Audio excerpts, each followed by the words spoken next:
Bonjour, je m'appelle Sébastien Paulet. Ça fait maintenant 13 ans que j'enseigne au sein de l'UDA à Louvain-la-Neuve et 12 ans au sein de l'antenne de l'UDA à Bruxelles. Je vais vous présenter mes cours d'égyptologie.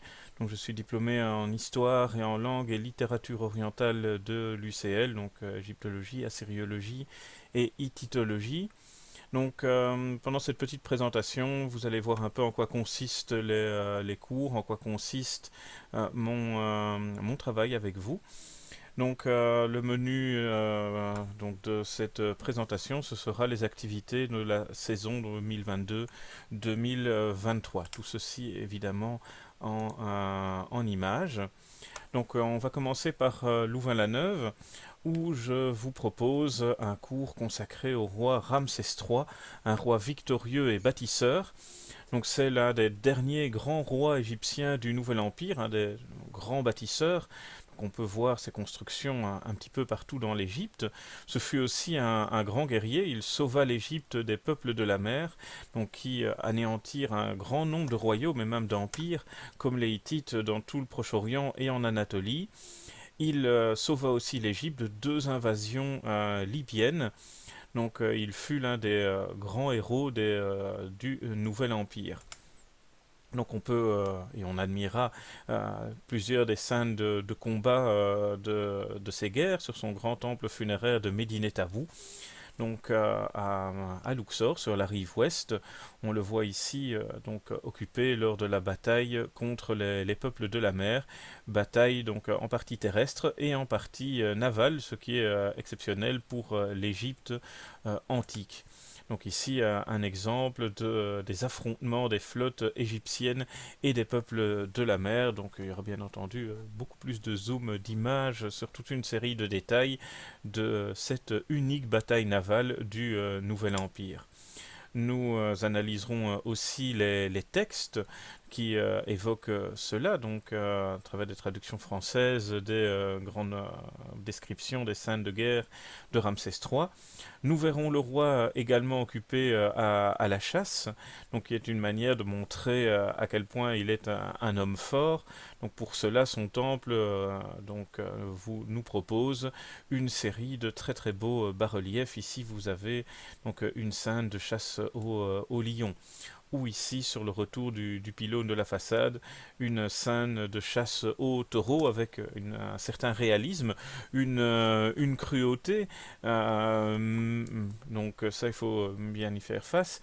Vu le type de chasse, mais donc on atteint des sommets dans le raffinement de l'art du Nouvel Empire.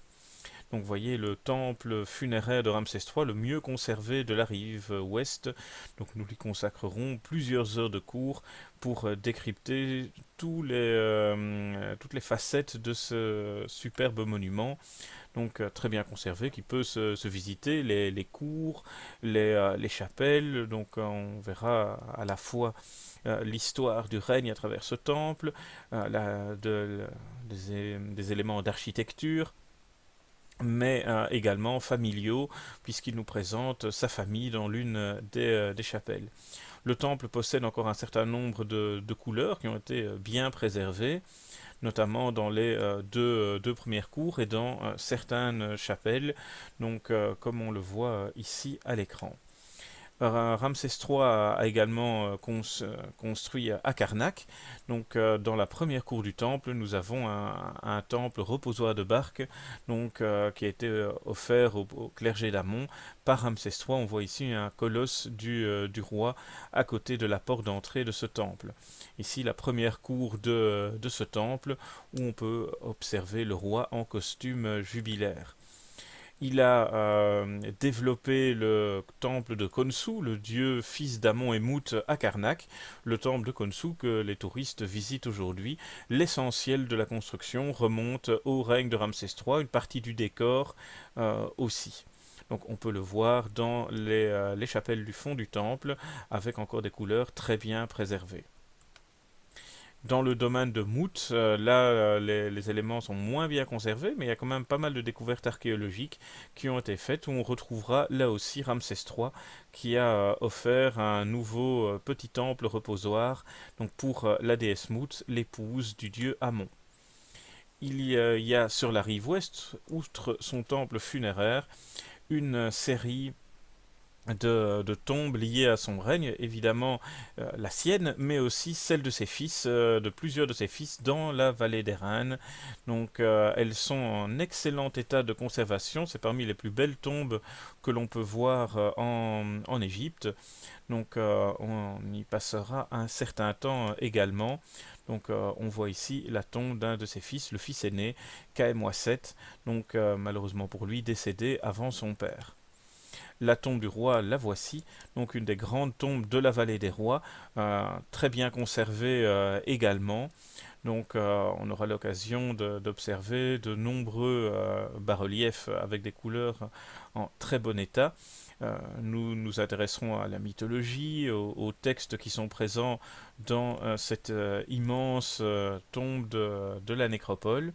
Donc vous voyez ici quelques images qui vous montrent le très bon état de conservation du monument, avec donc des peintures qui ont été très très bien préservées. Le règne de Ramsès III se finit très mal pour lui puisqu'il est assassiné par l'un de ses fils. Donc ce sera aussi l'occasion de découvrir les intrigues de cour donc avec ce règne et la difficile succession de Ramsès III donc liée à ce complot. Et en statuaire, le roi est très présent aussi. Donc il y a de très très belles statues qui sont conservées. Vous avez ici à l'écran un exemple, un Ramsès III colossal du musée archéologique de Luxor. Il est également présent dans le temple de Luxor. À l'arrière du temple, il y a quelques bas-reliefs datant du règne de Ramsès III, comme on peut le voir sur cette image. Le cours nous amènera évidemment dans toutes les régions de l'Égypte. Donc on circulera à travers toute l'Égypte pour découvrir les traces de ce roi bâtisseur, donc dans le delta comme en Moyenne-Égypte, en Haute-Égypte, ou en Nubie, donc en Égypte, ou au Soudan d'aujourd'hui. Alors, ce cours fait partie d'un cycle de cours que je donne depuis donc 13 ans à Louvain-la-Neuve, mais j'insiste, chaque cours est indépendant. Donc, il n'est pas nécessaire d'avoir fait tous les cours précédents. Si vous voulez lire, vous intéresser à la vie du général de Gaulle, vous ne devez pas connaître la vie de Clovis pour autant. Donc, c'est la même chose en égyptologie. Si vous ne connaissez pas grand-chose de l'Ancien Empire, de Djoser, Khéops, Képhren, Mykérinos, ça n'est pas problématique pour suivre un cours consacré à Ramsès III. Donc je donne le cours dans l'ordre chronologique, donc depuis le début j'avance dans la chronologie égyptienne, donc en prenant le temps de pouvoir entrer dans les détails donc importants de la vie des rois antiques. Donc, s'il y a des éléments de rappel à faire, ils sont évidemment faits.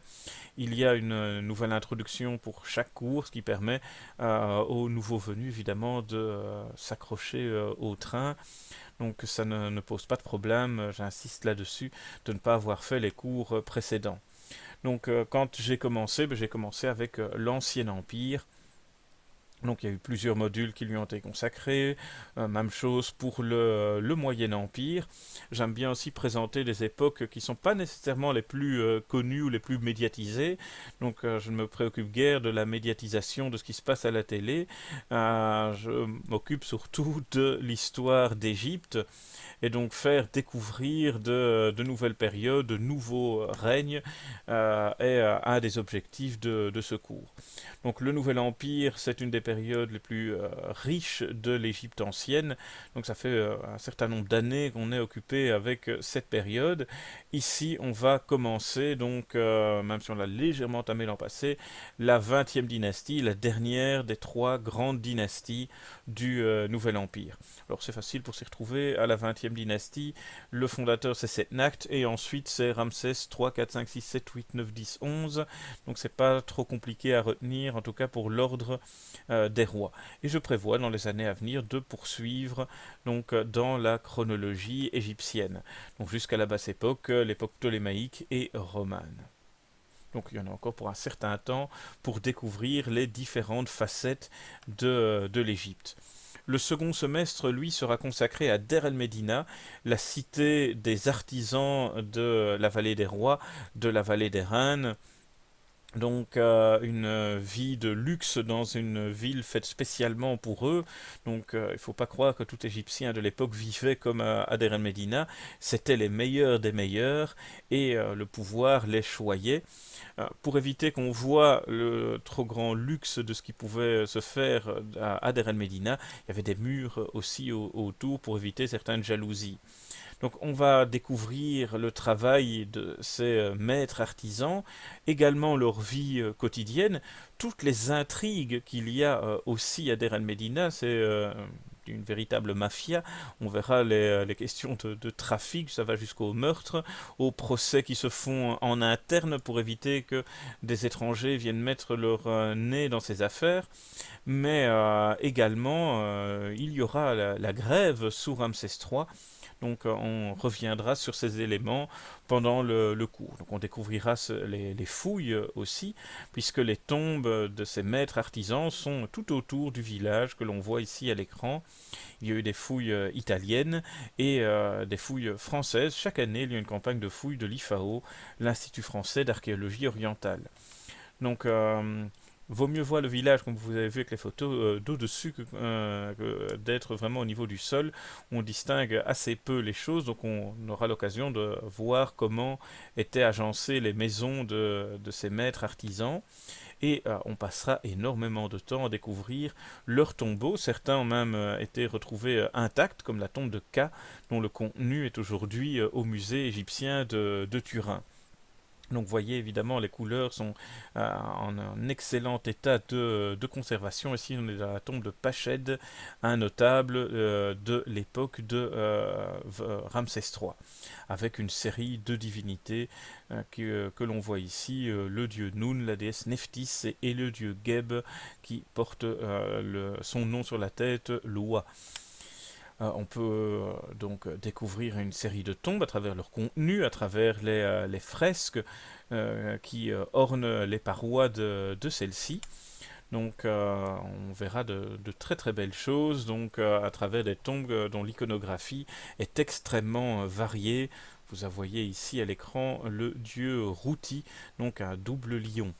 Ici, le chat d'Héliopolis tuant le serpent Apophis, ou le blessant grièvement, parce qu'on ne sait pas se débarrasser d'Apophis, qui est l'incarnation du chaos, mais le chaos est inhérent à la vie donc humaine.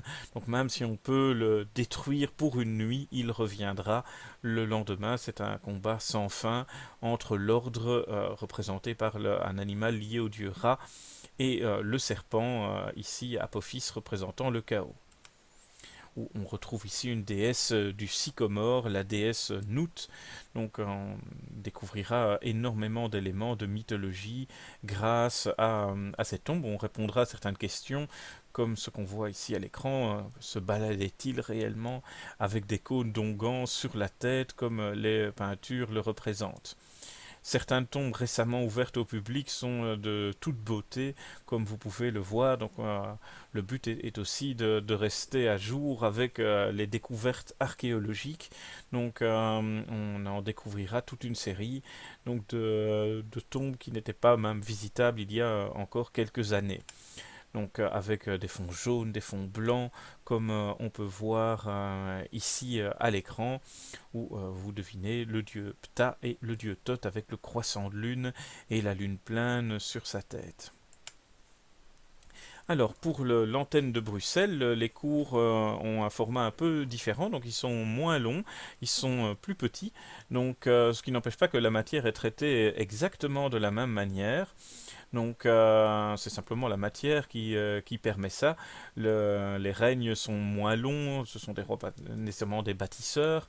Donc nous commencerons avec les règnes de Séti II et Amenmès, où on verra les querelles de succession chez les petits-fils de Ramsès II, ou les enfants de Meremta, puisque Séti II va devoir faire face à un usurpateur durant son règne, donc Amenmès, et qui est très probablement issu de sa famille, c'est sans doute l'un de ses demi-frères. Donc on s'intéressera aux travaux de Séti II, comme ici à Karnak, où on voit un petit obélisque du roi sur un des quais, donc à l'entrée du grand temple, à sa chapelle reposoir de Bar, dans la première cour de Karnak, où nous examinerons donc les trois parties, et nous intéresserons aux bas-reliefs qu'il y a et aux intrigues politiques que l'on retrouve aussi à travers les bas-reliefs. Donc quelques exemples ici, on devine donc l'avant de la barque portative du dieu Amon. Voilà l'un des cartouches du roi Séti II. Donc on reconnaît le hiéroglyphe du dieu Seth. Nous passerons sur la rive ouest où il y a quelques traces du roi dans un des sanctuaires rupestres, donc à proximité de la vallée des Reines et de Der El Medina, petit sanctuaire où il y a toute une série de bas-reliefs. Donc ils ont été réalisés par les ouvriers travaillant dans la vallée des rois. C'est l'oratoire de Ptah et de la déesse Meret Seger, une déesse particulière à la rive ouest de la région thébaine. En Moyenne-Égypte, à Hermopolis, on retrouvera des traces aussi du roi, ici sur les vestiges du pylône du temple de Thoth. La porte est décorée sous Séti II. À Abou Simbel, il y a également des traces du règne de Séti II. Le petit muret que vous voyez dans le cadre rouge a été réalisé sous son règne parce que le bras d'un des colosses menaçait de tomber. Donc c'est un des rares exemples de restauration antique. Dans les carrières du Wadi Hammamat, il est également question de Séti II, où il envoyait au moins une expédition pour chercher de la Grovac, une pierre extrêmement résistante, mais aussi de l'or, puisqu'il y avait toute une série de mines d'or qui sont situées à une centaine de kilomètres à l'est du Nil. Il y a quelques traces de statuaires du règne de Séti II et peut-être ici de son usurpateur, donc Amenmès, une tête conservée aux États-Unis. Nous intéresserons donc au règne éphémère d'Amenmès. Il y a néanmoins des traces de celui-ci à Thèbes. Il s'est fait construire une tombe dans la vallée des rois. Donc elle est inachevée, mais il y a un certain nombre de choses à voir. Donc on examinera celle-ci, notamment, comme vous pouvez le voir, grâce à des voyageurs anciens qui l'ont parfois vue en meilleur état que ce qu'elle n'est aujourd'hui. Donc on voit ici un exemple de cette tombe, donc il y a quand même de belles choses à voir. Tombe qui a été fouillée par un archéologue très peu connu à l'époque, un certain Howard Carter, lors de la campagne de fouille 1903-1904. Donc on fouille fin décembre, début janvier. Nous découvrirons également la tombe de Séti II dans la vallée des rois, qui peut se visiter, donc avec une série de peintures en bon état de conservation aussi, avec notamment le parcours du soleil durant la nuit qui est représenté dans la grande salle à piliers. On s'intéressera à la momie du roi Séti II qui a été récemment transférée dans l'un des nouveaux musées au Caire, le musée national de la civilisation égyptienne, qui est ouvert depuis plusieurs mois, donc qui se situe à Fostat, dans le quartier oriental du Caire, donc sur la rive orientale du Nil. Donc ce n'est pas le nouveau musée de Giza, donc il y a plusieurs nouveaux musées en cours de travaux et d'ouverture pour le moment au Caire. Alors un autre module, donc tout à fait indépendant du premier, sera consacré au règne de Toutankhamon et à la découverte de sa tombe. Donc cette année, on célèbre d'ailleurs le centenaire de la découverte de cette tombe. Donc ça s'est fait en début novembre 1922. Donc il y aura énormément de tapage médiatique à ce sujet. Donc nous examinerons le règne de ce jeune roi, peu connu. Il est d'ailleurs tellement méconnu que dans l'Antiquité, même les pillards l'ont oublié. Quoique, il y a quand même eu 2 pillages dans sa tombe très peu de temps après son inhumation. Donc il sera question de différents aspects de son règne, pour pas limiter évidemment le cours à la seule tombe du roi. On cherchera les traces du roi à Thèbes, comme ici dans la tombe d'un de ses vice-rois, donc chargé de la Nubie, donc à Gournet Mouraille, où on peut retrouver donc le roi qui est représenté dans la tombe. Il y a quelques traces de lui en statuaire, donc on le voit ici avec les traits d'Amon, donc à Karnak. Dans la grande colonnade de Luxor, sous son règne, a été représentée la grande fête d'Opet, l'une des 2 plus célèbres fêtes du dieu Amon, où la statue la plus sacrée d'Amon de Karnak venait à Luxor, restait à Luxor quelque temps et repartait ensuite vers Karnak. Donc tout cela est représenté, tout le détail de la fête, l'aller et le retour. Donc ce sont des bas-reliefs exceptionnels. Donc on prendra le temps d'analyser tout cela au cours. Donc voilà les différentes étapes de la fête, qui y participaient. Donc la présence éventuelle du roi lors de celle-ci.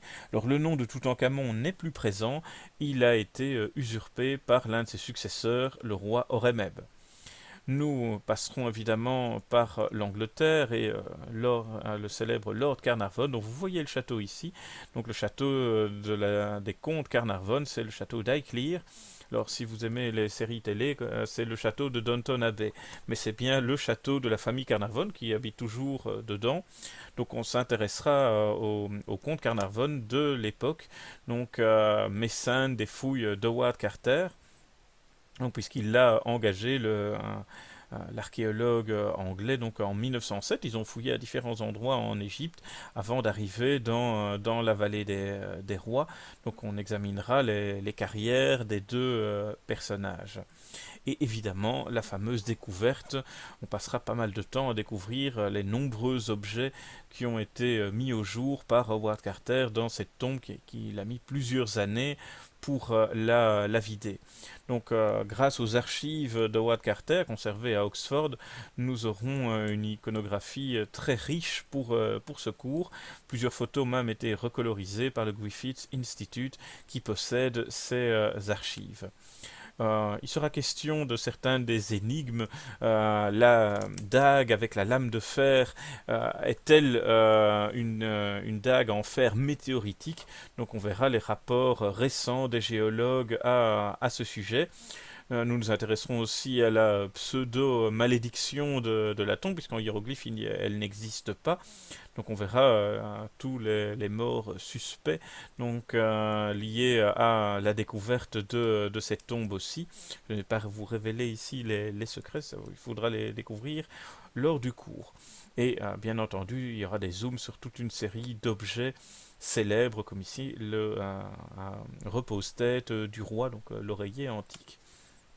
Nous nous intéresserons au sarcophage, au cercueil, au célèbre masque en or du roi, et on verra qu'il y a quand même une série d'interrogations sur la propriété première des objets, y compris celle du masque qui pourrait être à l'origine pour un autre individu et donc n'était pas prévu pour Toutankhamon. Le troisième module d'égyptologie sera consacré, quant à lui, donc à la fin de la 19e dynastie et au passage à la 20e. Donc il y aura plusieurs règnes qui seront présentés. Donc en premier, celui d'un très jeune roi, Sipta, donc assez similaire d'ailleurs à Toutankhamon, un personnage donc affublé de toute une série de pathologies. Donc Sipta est monté adolescent sur le trône, entouré de conseillers extrêmement puissants qui prenaient de nombreuses décisions à sa place. Donc on aura l'occasion donc de découvrir les intrigues de cour donc de cette fin 19e dynastie, les traces du temple et des funéraires de Siptah et d'autres rares vestiges de ce roi. Donc son temple fut fouillé notamment par Flinders Petrie, donc l'un des pères de l'égyptologie scientifique britannique. Donc nous irons dans les musées pour trouver des traces d'objets datant du règne de ce roi. Bien entendu dans sa tombe où il y a pas mal de peintures conservées. Donc sa tombe qui est évidemment dans la vallée des rois. On peut voir ici quelques très très beaux hiéroglyphes peints. On voit ici la chambre funéraire inachevée qui a aussi subi des dégradations naturelles avec le sarcophage du roi. La momie a été retrouvée. Donc on aura l'occasion aussi de s'intéresser aux différentes pathologies du roi. Son successeur, c'est le roi Taouzert qui a la particularité d'être une femme. Donc on ne parle pas de reine parce que grammaticalement en égyptien il n'est pas possible de faire le mot reine. Donc si une femme règne, elle règne en tant que roi et une partie de sa titulature est au masculin. Taouzert fut l'une des très rares femmes à s'asseoir sur le trône sans avoir autour d'elle un homme. Donc il n'y en a eu que trois qui ont fait ça dans l'histoire de l'Égypte. C'est Néferou-Sobek à la fin de la 12e dynastie, Néferouaton après Akhenaton et Taouzert. Hatshepsut, par exemple, donc, avait un co-roi à ses côtés, Toutmosis III, même si c'était un enfant. Donc les trois reines que je viens de citer, ou rois, sont montés aussi directement sur le trône, n'ont pas attendu 7 ans avant d'être couronnés, comme ce fut le cas pour Hatshepsut. Donc on s'intéressera donc au règne mouvementé de Taouzert, et vous voyez déjà ici une représentation du personnage, une statue mise au jour à Héliopolis. Ici un ostracone venant de la vallée des rois, où on la voit donc affrontant un rival, donc Setnacht, qui va la renverser, probablement la tuer, et s'emparer du pouvoir. C'est le fondateur de la 20e dynastie. Donc on peut voir aussi que Taouzert allait à la guerre. On a parfois l'image des femmes qui sont cloîtrées dans le palais en Égypte. Ce n'est absolument pas le cas. Cette époque est riche en vestiges, en trésors notamment, avec le célèbre trésor de Boubastis, une série d'objets en or et en argent mis au jour donc dans le delta et partagé entre plusieurs musées, donc en Égypte ou aux États-Unis. Nous découvrirons la très grande tombe de Taouzert, une des tombes les plus intéressantes de la vallée des rois. On la voit en tant qu'au départ épouse de Séti II, conseillère de Siptah et puis comme roi. Cette tombe, elle ne va pas y passer énormément de temps puisque Ramsès III décidera d'y enterrer son père Setnacht. Comme son règne avait été bref, il a mis dehors Taouzert et il a mis son père à la place. Donc il y a pas mal de changements dans le décor, des ajouts de cartouches, comme on peut voir ici en simple peinture par rapport aux bas-reliefs peints de l'époque de Taouzert. Avec la particularité aussi d'avoir deux chambres funéraires, donc une pour Taouzert et l'autre probablement pour son fils aîné décédé avant elle et avant Séti II. Donc ici quelques peintures du livre des portes dans la première chambre funéraire. Donc on aura l'occasion de revenir évidemment sur tous ces aspects de mythologie. Et on terminera ce module avec la présentation du règne de Setnacht, donc qui s'est emparé du pouvoir et qui fondera donc la 20e dynastie. On le voit ici à genoux devant le dieu Amon, donc une stèle retrouvée entre Karnak et Luxor il y a quelques années. Il a également envoyé une expédition au Sinaï, donc on aura l'occasion de partir à la découverte du temple du Serabit el-Kadim au cœur de la zone minière. Et on reviendra évidemment vers la tombe de Taouzert pour voir les quelques modifications effectuées sous Setnacht. Vous en voyez ici quelques exemples, donc les cartouches du roi qui ont été ajoutées. Et enfin, pour terminer l'année, un cours qui n'a donc aucun lien avec les autres, qui permettra de redécouvrir la civilisation égyptienne, puisqu'on commencera avec le commencement, donc la préhistoire, jusqu'à l'époque des premières grandes pyramides. Donc ce sera l'occasion de découvrir les premières cultures nilotiques, badariennes, ou les cultures Nagada, dont on voit quelques exemples ici des productions de vases, les célèbres statuettes de danseuses badariennes, les palettes, comme ici la palette de la chasse conservée au Louvre, où on voit progressivement la mise en place des canons de l'art égyptien. Ici, c'est la massue du roi Scorpion, donc conservée à l'Ashmolean Museum d'Oxford. Il y a eu des éléments étonnants, comme des colosses de dieux à cette époque, à l'époque du règne de Narmer, donc ce qui est très rare dans la statuaire égyptienne. Donc en général, les colosses sont pour les rois, mais pas pour les divinités. Donc on analysera pas mal d'objets de ces premières dynasties, donc dynastie 0, première, deuxième dynastie.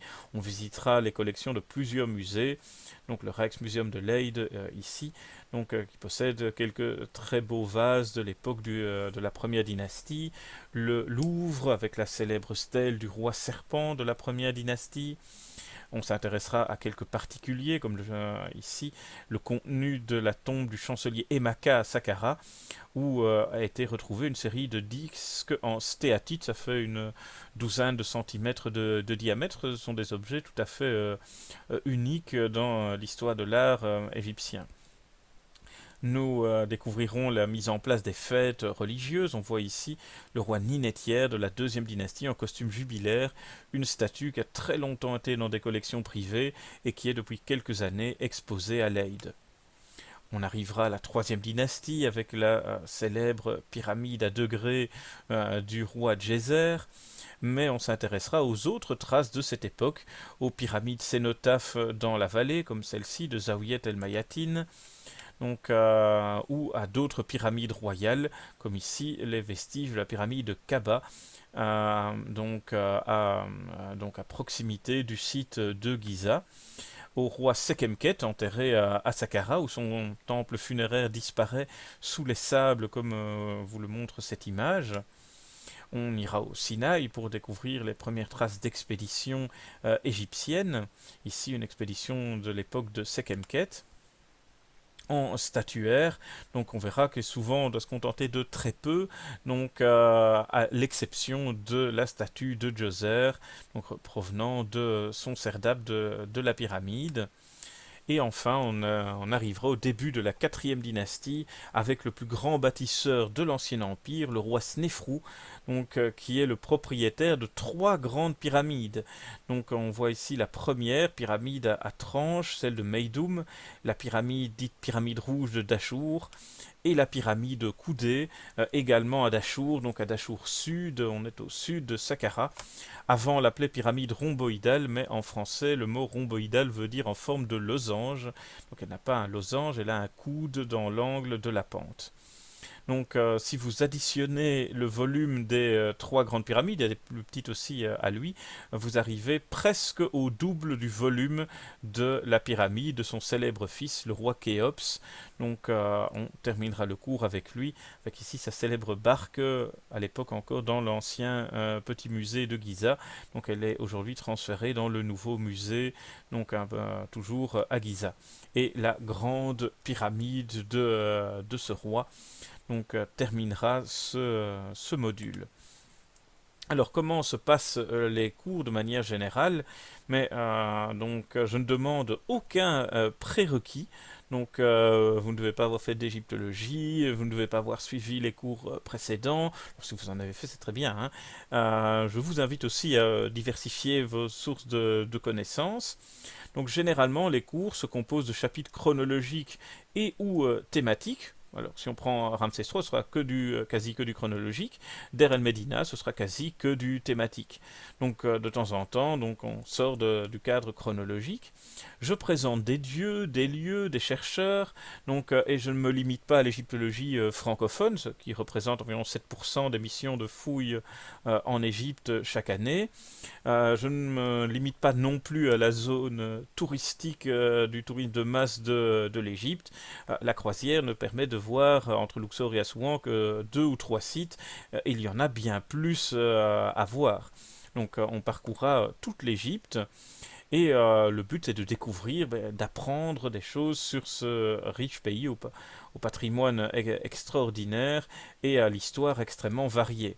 Alors, pour vous donner une idée, le nombre de dieux est assez colossal, donc j'essaye, en fonction de la matière, de voir un dieu par chapitre. Alors, si vous faites tous les cours, au final, vous aurez un dictionnaire des dieux. Donc, vous voyez, ça, c'est tous ceux qu'on a déjà fait avec les cours de Louvain-la-Neuve. Donc il y a des dieux plus connus que d'autres. Donc là je vais vous décevoir. La seule et unique manière de les repérer, de les distinguer les uns des autres, c'est leur nom en hiéroglyphe. Leur tête, leurs attributs ne permettent jamais de les distinguer. Donc ça ne marche jamais de les distinguer de cette manière. J'indique un certain nombre de références bibliographiques par chapitre, des synthèses générales aussi pour pouvoir en savoir plus. Mon but est de rendre compréhensible toute une série de productions scientifiques qui se font dans les revues, qui sont très très loin d'être de la vulgarisation, mais qui sont aussi très à jour. La plupart des livres d'égyptologie ont environ 30 ans de retard sur ce qui se fait du point de vue archéologique. Donc le but, c'est d'essayer d'être le plus près des découvertes archéologiques et ne pas faire le résumé d'un résumé. Un cours ne se limite pas évidemment à un livre. Donc ça, j'estime que dans ce cas-là, vous pouvez acheter le livre et le lire vous-même. Donc un cours est composé de multiples références. Pour arriver à faire cela, c'est mon métier d'historien, j'utilise l'heuristique, c'est la science de la recherche, du grec eurisco trouver. Donc il faut trouver toutes les informations concernant un roi ou un lieu. Donc ça c'est extrêmement important parce qu'elles peuvent être contradictoires. Donc c'est pas parce qu'on a lu quelque part quelque chose que c'est vrai éternellement, que c'est la seule vérité. C'est sûrement pas parce que ça passe à la télé que c'est vrai. Donc ça c'est clair aussi. Il faut ensuite la critique historique, voir si l'auteur est fiable, si c'est toujours vrai. Si vous avez des publications qui ont un siècle, on peut se douter évidemment que l'archéologie a fait des progrès depuis. Donc tout ça est indiqué à la fin de chaque chapitre. Les élèves peuvent avoir, il n'y a pas d'obligation, un PDF qui reprend le plan de tout le cours. Il y a des annexes avec les cartes, les textes traduits, donc énormément de choses. Alors si vous ne les utilisez pas, ce n'est pas grave, donc je préfère que vous profitiez des images qui sont projetées que d'avoir le nez sur le syllabus où vous avez l'essentiel du cours qui est présent. Alors, pour voir ce que l'on va découvrir, je vais vous présenter ici un petit peu le modèle des cours et d'introduction, donc avec une petite introduction aux matières que je donne habituellement. Donc le cadre géographique, mais on le voit, c'est l'Égypte évidemment, donc le delta, donc ou Basse-Égypte, toute la Haute-Égypte pour l'Antiquité qui va des environs du Fayoum jusqu'à Assouan, la Nubie, le désert libyque avec les oasis, le désert arabique entre le Nil et la mer Rouge, la péninsule du Sinaï, la dépression du Fayoum, la côte méditerranéenne et au sud d'Assouan, la Nubie. Donc le territoire égyptien est très vaste et ne se limite donc pas à la région de Luxor, Assouan, comme vous pouvez le voir avec cette carte. Il y a des capitales, on en découvrira un certain nombre en fonction des cours. Thèbes, Amarna qui sera évoqué pour l'époque de Toutankhamon, le tout début du règne. Memphis, Pyramsès pour la 20e dynastie. Donc on circulera donc un petit peu partout dans l'Égypte, y compris dans le delta, qui est une zone nettement moins touristique. Donc nous explorons la ville et nécropole royale, donc principalement à Thèbes, donc avec la vallée des rois, ou ici la célèbre, donc la vallée de l'ouest, ou ici la célèbre vallée des rois. Donc plusieurs tombes seront au menu, donc Ramsès III, euh, Séti II, Amenmès, Taouzert. Donc on passera un certain temps en fonction des modules dans ce lieu. Donc, qui abrite aussi évidemment les rois de la 18e, une partie de la 18e dynastie et de la 19e dynastie. On s'intéressera aux palais royaux aussi, qui sont moins connus là aussi. Donc il y en a à Marna, il y en a ici à Thèbes, sur la rive ouest. On a quelques vestiges du palais de Malgata, une zone de fouilles japonaise.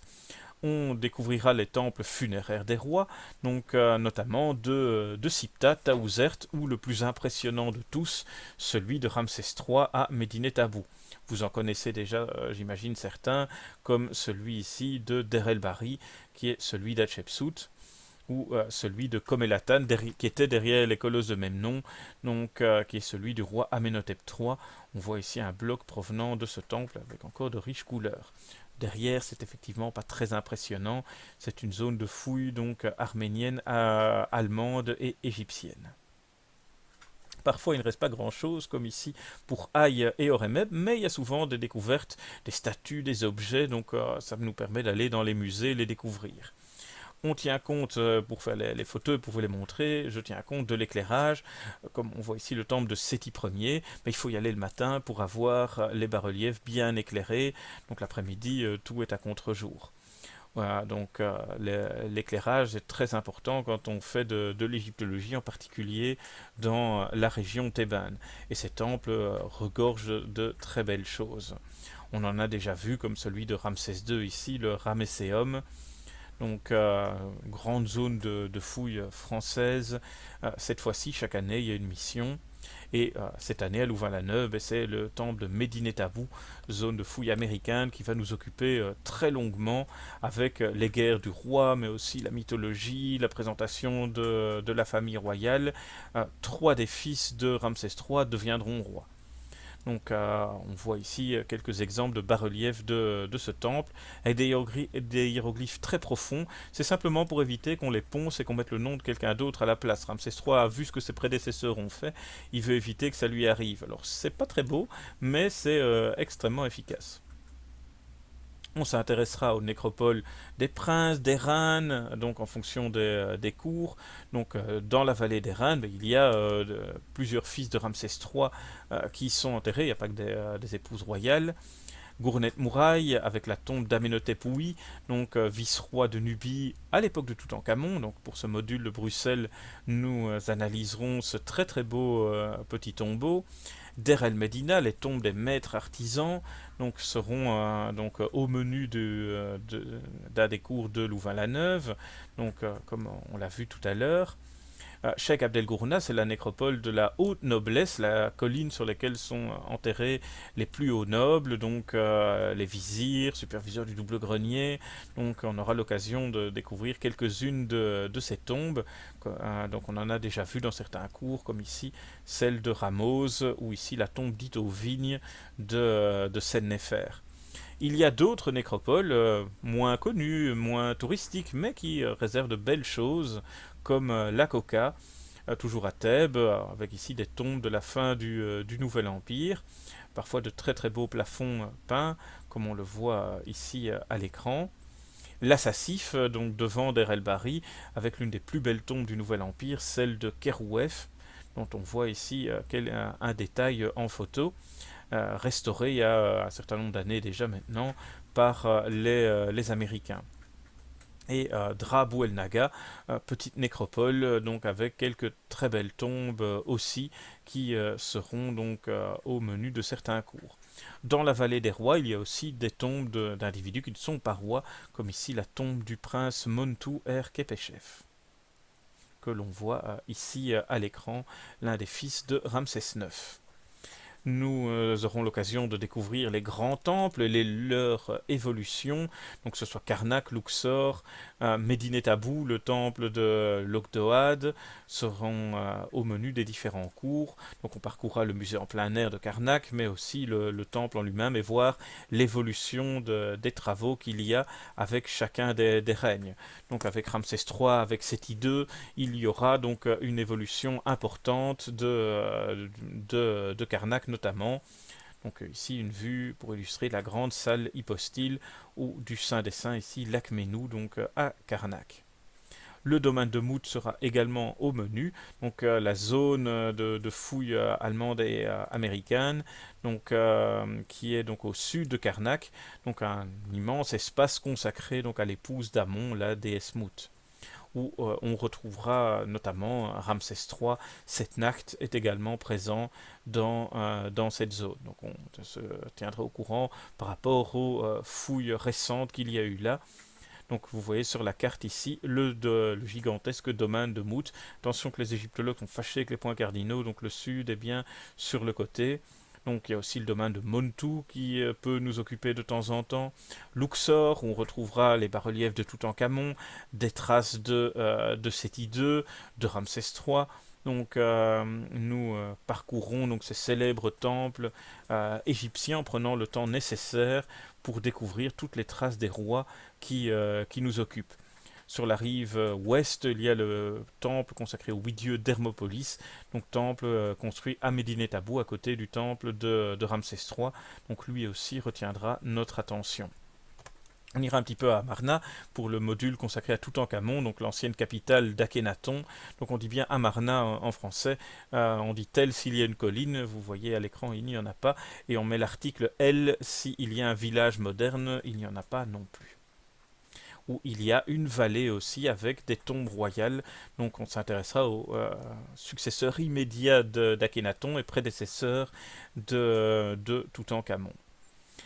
Pour ce qui est de Pyramsès, ben, on explore un petit peu le site, mais là, il n'y a quasi plus rien sur le terrain parce que la ville va être démontée pour construire la nouvelle capitale, Tanis, à la toute fin du Nouvel Empire. Donc, de temps en temps, nous irons sur le site de Quantir, le nom du village moderne, Pyramsès, où on voit ici une reconstitution réalisée donc, par des informaticiens allemands pour l'exposition Ramsès II, donc, qui avait lieu il y a quelques années au musée badois de Karlsruhe. Donc, pour la fin 19e ou la 20e dynastie, c'est évidemment la capitale de l'Égypte. À Memphis, il y a de très hauts fonctionnaires enterrés. On n'a pas de traces de la ville de l'époque, mais il y a la nécropole qui peut être assez intéressante. Donc, il y a aussi un palais de Meremta qu'on a vu donc, à Bruxelles l'an passé dans un autre module. Donc, le site est riche en vestiges. Beaucoup sont dans des musées. Ici, on voit le plan du palais de Meremta et reconstitué ici la salle du trône, donc, où donc, Meremta a passé un certain temps, mais ses successeurs, comme Séti II, Ramsès III, également. Donc, et le voilà reconstitué par l'University College de Londres. À Saqqara, il y a toute une nécropole de la fin 18e, début 19e dynastie, mais aussi quelques notables plus tardifs. On voit ici la tombe d'Horemheb à l'écran. Donc cette nécropole du Nouvel Empire a livré également de très très beaux vestiges. Il y a les choses les plus classiques, hein, comme le colosse de Ramsès II. On cherchera les traces de nos rois donc, dans la zone memphite. Bien entendu, on ne s'occupera pas que des capitales, mais également de toute une série d'autres lieux, donc en Égypte, en Haute-Égypte, avec le site d'El Kab, qui est une des zones fouillées donc, par le cinquantenaire, donc pour les fouilles belges. Donc on ira dans les environs de Memphis pour voir d'autres petits sites et je vous en montre quelques illustrations ici d'Éléphantine, donc à Assouan, où il y a de très belles choses aussi de toute époque. El Kab avec dans la tombe ici de Yachmès, fils d'Abana, la première fois que le hiéroglyphe du char apparaît, il y a une série de tombes de notables de l'époque de Ramsès III dans cette nécropole. Il y a aussi des temples à El Kab, comme ici un temple de la déesse Nekhbet, donc on y passera du temps. Tod, au sud de Luxor, un temple consacré au dieu Montu, le dieu de la guerre. À Abydos, au port de la Moyenne Égypte, où il y a de très très belles choses, de la 19e dynastie notamment. Les temples de Ramsès II ou de Séti Ier qu'on a déjà visités, mais on aura l'occasion d'y revenir avec notamment Séti II. On voit ici l'Osiraion, le cénotaphe de Séti, décoré par son petit-fils Meremta. En Moyenne-Égypte, il y a également pas mal de vestiges, comme ici à Akhmim, avec une statue colossale d'une des filles de Ramsès II, et voilà son cher père. À Hermopolis, la grande cité de Thoth, où nous suivrons les traces de Séti II, de Sipta, de Taouzert dans ce lieu. De temps en temps, on quittera l'Égypte parce que certains monuments ont voyagé, donc notamment des obélisques d'Héliopolis qui peuvent être comme celle-ci, à Londres, mais étaient à l'origine à Héliopolis. Dans le delta, il y a également une série de sites archéologiques intéressants, outre Pyramsès, Boubastis, la cité de la déesse Bastet. Alors son temple est fort en ruine aujourd'hui, mais il y a eu un certain nombre de très belles découvertes, notamment le trésor d'or et d'argent que j'ai montré tout à l'heure. En Nubie, il y a énormément de constructions égyptiennes qui vont retenir notre attention. On voit sur la carte ici la division Haute et Basse Nubie, soit à partir de Bouen, soit à partir de Semna-Kouma. Certains temples qui ont été déplacés à cause du lac Nasser. On fera de temps en temps référence aux cultures qui étaient là avant l'Égypte, comme celle de Kerma, aujourd'hui un site archéologique situé au Soudan. Donc nous irons à Beit El Wali, temple de Ramsès II, où il y a des éléments de décor de Séti II aussi. Il y a d'autres temples sauvés des eaux du lac Nasser, comme celui-ci d'El Lassia, qui est aujourd'hui au musée égyptien de Turin. Le plus célèbre, c'est évidemment Abou Simbel, où on a déjà vu. On y croisera Séti II, Amenmès et Sipta. Et on voit ici le célèbre lion de Ramsès II dans la première salle du Grand Temple. Nous irons au Soudan, il y a également des constructions égyptiennes et des traces donc de la 19e ou de la 20e dynastie. Ici, c'est le temple de Soleb. Ici, le grand temple d'Amon de Napata, donc en Haute-Nubie. Aux marges de l'Égypte, nous nous promènerons également dans le Sinaï, dans les déserts, dans les oasis. L'archéologie égyptienne est très riche, comme on voit ici le temple d'Hathor et de Ptah, ou ce qu'il en reste, du Sérapit el-Kadim au Sinaï. Ici, un des endroits les plus terrifiants pour ces chaleurs, le Wadi Hammamat, où il y avait des mines d'or et des carrières de Grovac. Et de nombreuses inscriptions datant de toute époque de la préhistoire à pratiquement aujourd'hui. Ici, c'est le long de la mer Méditerranée, le site de Zaouiet Oumel Rakam, fouillé par l'université de Liverpool, donc est une forteresse de l'époque de Ramsès II. Alors, pour la chronologie, je ne vous assomme jamais de date parce qu'il n'y a pas deux égyptologues qui sont d'accord. Vous voyez ici les propositions de chronologie du Nouvel Empire, mais ça s'explique parce qu'il compte en années de règne et qu'aucun roi a écrit « Je compte mourir en l'an 37 ». Donc, on n'est pas sûr pour un certain nombre de règnes de la durée. Ils peuvent truquer leurs dates et vous êtes tributaire de l'épigraphie. Si on estime que Setnacht a régné 2 ans parce qu'on a une stèle de l'an 2, quelques années après, on trouve une stèle émise en 4, il a régné 2 ans de plus. Donc c'est comme ça que les choses se font.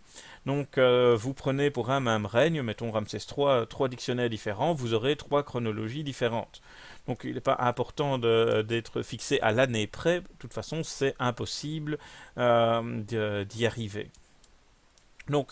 Néanmoins, les variations sont pour le Nouvel Empire 41 ans pour le début, 16 pour la fin. C'est toujours mieux pour les époques précédentes que j'ai pu analyser, mais pour le module consacré aux origines de l'Égypte, on est sur des fourchettes en siècles. Faut pas donner trop d'importance à la chronologie. Le cadre historique, quand on fait du Nouvel Empire, ce sont 3 dynasties, donc l'essentiel des modules est consacré à cette époque, à l'exception d'un module de Bruxelles. Donc c'est 18e, 19e et 20e dynastie. On a des listes de rois pour s'y retrouver. On a aussi l'archéologie, les récits de Manéthon, un auteur de l'époque de Ptolémée II, qui a fait l'histoire très synthétique des dynasties égyptiennes. Donc l'épigraphie, de temps en temps, nous renseigne, comme ici, un des fils de Ramsès III qui nous dit « Ah oui, mais moi je suis Ramsès VIII. Il a été rajouté son cartouche. » Donc ça permet de s'y retrouver dans l'ordre de succession des règnes. Alors pour évoquer brièvement tous les rois, hein, ils sont nombreux, donc je vais les passer vite ici en revue. Lors du cours, évidemment, on prend son temps quand il y a des rappels à faire à leurs propos. Donc le fondateur du Nouvel Empire fut Amosis. Donc il y a chaque fois un deuxième nom, c'est le deuxième cartouche. Eux préfèrent le deuxième cartouche, nous on retient le premier qu'on a hellénisé. Donc c'est un roi enfant, donc c'est sa mère qui fera l'essentiel des tâches du début du règne, donc la réunification de l'Égypte. Ensuite, ce sera sa sœur épouse qui sera réellement aux commandes. Il décède dans la vingtaine et son fils, un nouveau roi enfant, lui succède, Amenhotep Ier. On disait Amenophis avant, donc on sait aujourd'hui que c'est une erreur du grec en égyptien, c'est Imen Hetep, donc Amon est satisfait. Autre roi enfant, donc là c'est sa mère qui sera la régente pendant tout le règne et lui aussi meurt au début de la vingtaine. Thoutmosis Ier, donc premier homme adulte sur le trône d'Égypte, premier roi guerrier, donc qui fera des campagnes donc au Levant de grande importance. Puis son fils, quand il décède, Thoutmosis II, donc qui est un jeune homme, mais déjà adulte, donc peu connu, parce qu'il est surtout connu pour être le mari d'Hatshepsut. Il a un règne assez bref, donc il avait des problèmes de santé, notamment un souffle au cœur. Et quand il décède, c'est son fils Thoutmosis, le futur Thoutmosis III, qui monte sur le trône. C'est un roi enfant, et c'est sa belle-mère Hatshepsut qui deviendra régente sous son règne. Donc elle usurpe le pouvoir. Alors l'enfant n'avait évidemment pas la capacité de s'opposer à sa belle-mère, que l'on voit ici donc à Hatshepsut. Donc c'est une usurpation du pouvoir, mais un usurpateur qui réussit, on appelle ça un roi. À la mort d'Hatshepsut, Thoutmosis III est adulte et il aura le pouvoir seul pendant encore un certain nombre d'années. Son successeur, c'est son fils Amenhotep II, que l'on voit ici à l'écran. Des rares rois, on a des traces de cruauté ostentatoire pour le Nouvel Empire, donc il était a priori pas complètement sain d'esprit, mais en général on accède très peu à la personnalité des rois, à l'exception de ce règne-ci. Puis son fils, un nouveau roi assez jeune, Thoutmosis IV, qui aura un règne bref, et Amenhotep III lui succède, donc son fils. Un règne de nouveau commence avec un enfant. Donc des enfants au pouvoir, il y en a eu un certain nombre. Un règne long, stable, 36 ans de règne. Le roi qui a amené le colossal en Égypte. Il est le père du futur Amenhotep IV, qui deviendra donc Akhenaton, avec cet art particulier, ce style qu'on appelle caricatural, typique du début de règne. Il s'assagit en vieillissant, donc ses portraits deviennent plus classiques. Donc oubliez tous les documentaires télé farfelus où on vous parle de maladies, donc il n'y a aucune maladie qui vous déforme le corps très rapidement et ensuite qui vous remet les os en place. Donc on le voit ici avec l'une de ses épouses, donc Nefertiti. Donc il y en a eu d'autres, hein. Il y a eu Kiya, il y a au moins une épouse babylonienne aussi. Ses éphémères successeurs sont très peu connus. Smenkara et Neferuaton, donc une femme, donc ancienne épouse de Smenkara, qui est également donc Neferuaton, une des filles d'Akhenaton, donc c'était la princesse Méritaton. Elle a changé de nom pour prendre le pouvoir. Donc c'est elle qui précède Toutankhaton, qui devient assez vite Toutankhamon. Donc là, on lui consacrera pas mal de temps à Bruxelles. Donc avec sa tombe, avec les objets de celle-ci, on voit ici de nouveau le célèbre masque. À la mort de Toutankhamon, c'est un Haï II qui lui succède, que l'on voit ici tenant l'herminette, donc un personnage un peu trouble, ancien conseiller d'Akhenaton, sans doute lié à la famille. Il est probablement le père de Nefertiti. Donc après un enfant sur le trône, on a un vieillard sur le trône. Et puis on aura un militaire, Horemheb, qui sera celui qui va effacer principalement donc, Akhénaton, mais aussi tous les rois qu'il juge indignes qui lui ont succédé, donc les éphémères successeurs, mais aussi Toutankhamon et Aïe. Avec la 19e dynastie commence la période ramesside avec Ramsès Ier choisi comme successeur par Horemheb qui n'avait pas d'enfant mâle à sa mort. C'est son ancien chef d'état-major et vizir. Donc on voit ici Ramsès Ier donc, en photo. Donc la statue c'est avant d'être roi.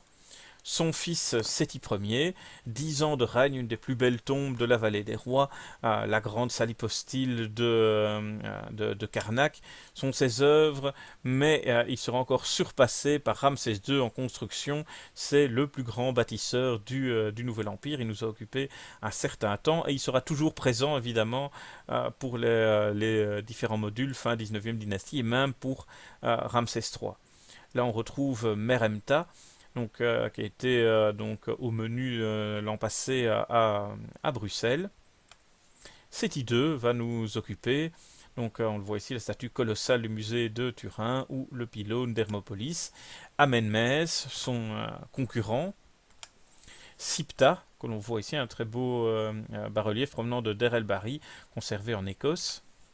Taouzert, donc dernier roi, mais qui est une femme de la 19e dynastie. Son concurrent Setnacht, Ramsès III, là on commencera l'année avec lui à Louvain-la-Neuve. Et pour les années à venir, à Louvain-la-Neuve, on aura les successeurs de Ramsès III, dont Ramsès IV, Ramsès V, dont on voit une stèle rupestre ici dans les carrières de Silsila.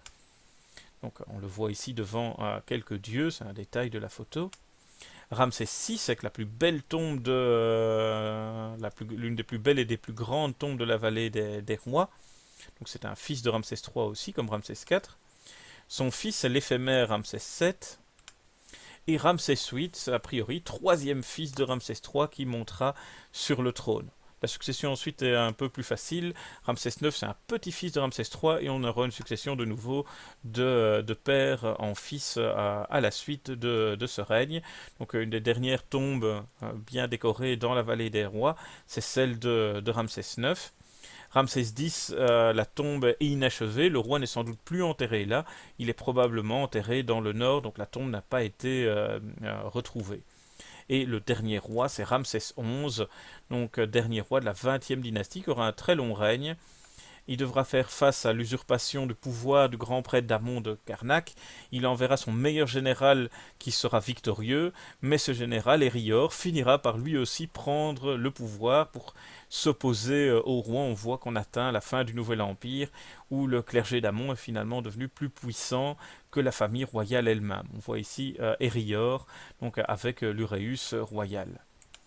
De temps en temps, je ferai référence aux voisins de l'Égypte. L'Égypte, ce n'est pas la Corée du Nord, donc elle a des contacts avec tous ses voisins. Donc ils peuvent être nombreux. Donc il y aura des références aux Hittites, au royaume mésopotamien, au royaume levantin ou nord-syrien comme le Mitanni ou Garit, mais aussi la Grèce mycénienne où des échanges se font entre l'Égypte et cette région. Donc l'Empire hittite, on assistera à sa disparition, qui reste une belle énigme archéologique, donc sous le règne de Ramsès III.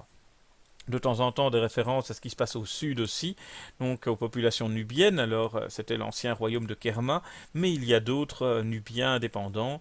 Donc on voit ici le site de Kerma fouillé par les Suisses.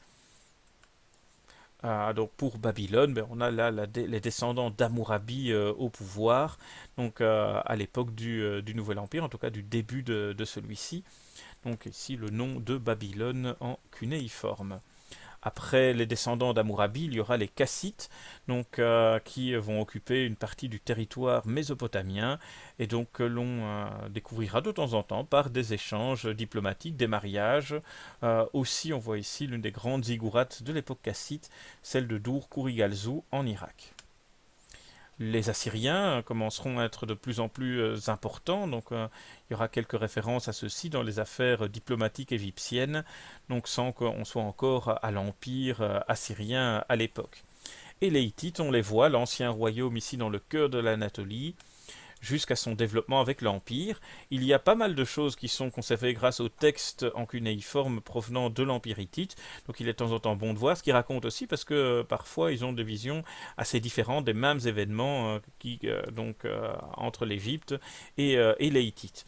Donc la paix ne sera pas rompue, donc celle établie par Ramsès II, mais donc l'Empire hittite va agoniser sous le règne de Ramsès III. Donc on le voit ici sur la carte, son plus grand développement. Et quelques références de temps en temps pour l'époque de Toutankhamon au Mitanni, donc un royaume que l'on retrouve sur l'actuel nord syrien, irakien et une partie du sud-est de la Turquie, où on connaît pas mal de choses grâce de nouveau à la correspondance cunéiforme. Pour la Grèce, de temps en temps, des références, hein, grâce aux Mycéniens. Eux aussi avaient une écriture qu'on sait parfaitement lire aujourd'hui. Donc on voit ici quelques-uns des sites mycéniens. Donc à Mycène, un certain nombre d'objets égyptiens d'ailleurs étaient mis au jour. Et donc pour terminer cette présentation, mais voilà comment se termine un chapitre. Je donne et je commande une série d'ouvrages, donc ce qui permet d'en savoir plus si vous voulez en savoir plus. Donc un cours et donc n'est pas le résumé d'un livre comme vous pouvez le voir à l'écran. Il y a de multiples références dans les langues de recherche, donc le français, l'anglais, l'allemand, aussi dans une moindre mesure, l'espagnol et l'italien. Donc pour une série de références, je les ai même en PDF, donc on peut s'arranger s'il y en a qui vous intéressent pour les transmettre. Donc tout ça est dans le syllabus. Donc dans chaque syllabus, vous avez toute la bibliographie pour vous y retrouver. Si vous voulez en savoir plus, il n'y a évidemment aucune obligation. Je sais bien que tout le monde n'a pas le temps de lire tout ça. Et pour les autres royaumes voisins, ben, je donne aussi, quand c'est nécessaire, un petit peu de bibliographie. Donc on utilise également les sources grecques et romanes. Donc les auteurs anciens évoquent assez souvent l'Égypte, Hérodote, Plutarque, Diodore de Sicile, les liens et Manéthon à travers les trois versions de son récit qui nous sont conservées. Donc, et comme historien, ben, je cite mes sources aussi, ça fait partie du travail de l'historien, donc pour tout ce qui est les sources iconographiques. Donc voilà, ben, j'espère vous retrouver nombreux comme chaque année à mes cours dans les différents lieux, donc Louvain-la-Neuve ou Bruxelles. Donc à Louvain-la-Neuve, il y aura la possibilité d'avoir le cours en visio et en présentiel en même temps.